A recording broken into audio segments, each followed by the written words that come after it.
Excellence Award. My name is Sean Seipler, and I'm proud to be a finalist for the Don Quixote Awards. As founder and CEO of Clean the World Foundation, Sean Seipler knows that soap saves lives.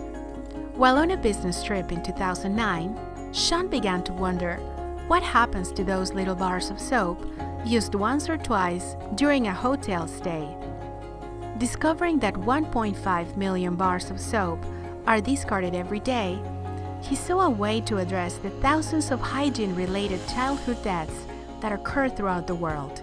Sean's vision has resulted in soap recycling facilities established in Orlando, Las Vegas, Montreal, and Hong Kong, soap distribution to 100 countries, and a worldwide shift in the way the hospitality industry views sustainability.